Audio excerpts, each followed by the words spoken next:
Welcome to Black and White, brought to you by Ex-Republic TV. I'm Mark DeWitt. Today we're going to be talking about ecology, world ecology. There's a lot to think about. There's a lot of issues to cover. The main issue covered by the deadhead press is global warming. Now, global warming has to do with everything. In fact, there was a news story which stated that Superstorm Sandy was caused by global warming or attributed to by global warming. Seems like global warming's everywhere. We've got a trading exchange for global warming. We've got an international bank for global warming.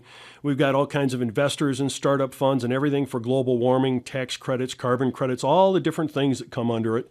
And it seems like that's the big issue. But I might take a point and say, well, what is world ecology to begin with? What do we know about world ecology?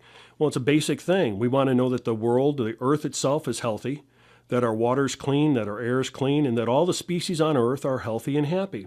That's what ecology is all about. Somehow global warming has taken the front, and it is the answer to everything we've ever had to know about world ecology. But I'd say there's other issues that are important regarding ecology. In fact, Fukushima made its face apparent in a couple of news articles over the last few months, and it became a big issue. I think it would be a big issue. I mean, nuclear plants, blowing up, breaking down, being shut down, radiation getting into the ocean, radiation getting into the sky, tracking across the North American continent. In fact, the entire northern hemisphere is now covered by radiation from Fukushima. That would be an important story to me for ecologists too. I would think that would be number one on their list. Now, we've had other issues, including like Superstorm Sandy, which seemed to be important, and it was covered quite a bit in the press, and some people made the reference that it had to do with the fact that global warming overhaul contributed to it, but I think that's kind of foolish. In fact, for most people, Superstorm Sandy was as typical as any other hurricane. It just happened to hit in a place we're not used to getting. We're going to get more information on that as it comes out, but right now it just seems like a hurricane. Now, there's other issues, including the radiation around the world that we need to cover, but I think for an ecology-minded person, the most important thing has to be the basic things, food and water, whether the earth is clean, whether all these things are going on. And we've got reason to believe that all these things are being addressed by these huge non-governmental organizations, government agencies, and all the like in order to keep us safe. Now, as we go into it and we start looking at it more, we'll find a few different things that are important. One of them has to do with the genetically modified foods. Now, genetically modified organisms came up as an issue in California under Proposal 37. Proposal 37 simply said that if you add genetically modified organisms to the product, the food itself, that it had to be listed on the can, like sodium or salt or the sugar or the different fats, cholesterols. All those things are listed on the can so that you as a purchaser can know what you're getting. Well, Proposal 37 didn't pass. So evidently, people in California weren't as interested in whether there was an insect or a fish or even human parts in their corn. But they still want to know if there's enough sodium in there or not, or too much sodium in there. So that became an important issue. Now, genetically modified foods are something that are starting to broach into our society. The Monsanto company has announced that they've got about 100 different genetically modified fruits and vegetables that are coming onto the market, and they're going to be everywhere. The corn and the soy are already everywhere, and some of the other things are going to start showing up everywhere, and people are going to have to deal with it. You won't know that it's in your can or that it's in the food that you're buying because it's not required to be listed. Now, some important information on that is brought in a book called Genetic Roulette. If you're interested in finding anything about that, you can check that. The author's name is Jeffrey Smith, and that book gives you a good starting point to understand what genetically modified foods are all about, how they affect you, and what research, if any, has been done on them. There haven't been human studies, really, but they have studied them in rats and other animals for laboratory purposes, and they found that they're very dangerous. So I think that's a concern for anybody that's ecologically minded. Actually, is one of the worst ecological disasters that you can ever have, and that's war. War lays whole areas to waste. Not only does it destroy people and everything around it, but it leaves all kinds of different things, including landmines and everything else. I remember Princess Diana used to go around the world protesting that all these landmines were everywhere. Well, since Bill Clinton, as President of the United States, allowed U.S. troops to go into Bosnia and Herzegovina, where the Serbs and the Croats were fighting, and to become a part of that war, we started dropping depleted uranium on people. And that came through the munitions. Now, depleted uranium is very dangerous.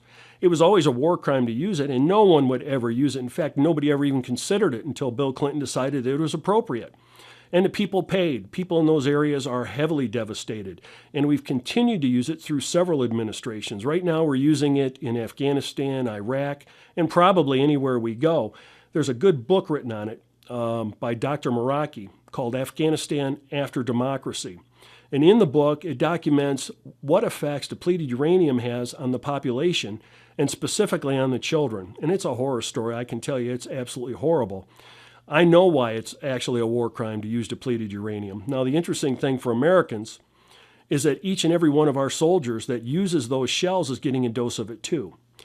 So that highly radioactive material is not only infecting all the people that we damage and all the land for generations to come, but it's coming home with our soldiers, and it's infecting them and it's causing them problems, and they are going to be having problems with all their children that come after. So it's something that's just going to keep on paying forever. It's what the Romans used to call salting the earth. When they had a problem with somebody, they'd go in and salt the earth. You couldn't grow there for generations. Well, this might last even longer than that, depleted uranium.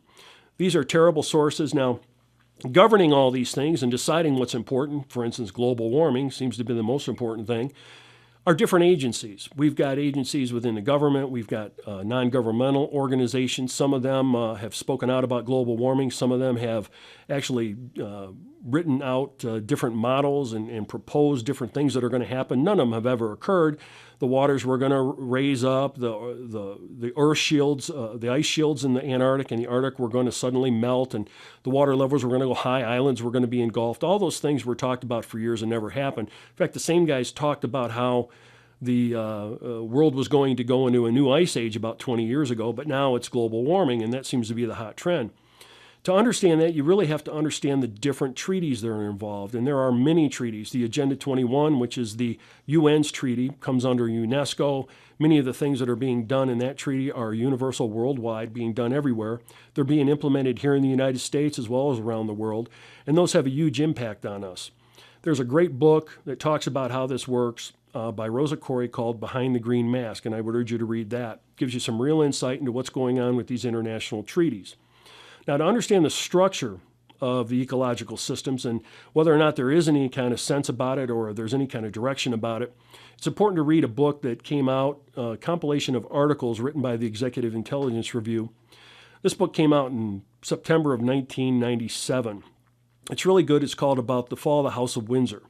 Many of the articles are written by people like Jeffrey Steinberg, the editor for the Executive Intelligence Review, and they go right to the point of defining who runs these systems. And if you go in and look in that book and you find some supporting research, you're going to find out that all ecological systems flow from the Prince of Wales, the consort to the Queen of England. Prince Philip runs the world ecological system. And the hierarchy and how those systems come, and they go all the way down from the World Wildlife Fund, Greenpeace, all the different things that you think are independent, that have a mission to accomplish, that have their own interests, that are supported by independent people, are not. They're all steered by one main purpose. Now, you have to understand these things because when you talk about ecology, what you're talking about is something that's much more than just whether or not the world's getting hot. It affects you in so many ways, things that you can buy, things that you can purchase. The light bulbs are changing right now under an ecology system that has been defined for you. You no longer can use an incandescent bulb. So it seems like a small inconvenience, but nonetheless, you're being directed what to do. Now, the other thing is the carbon taxes.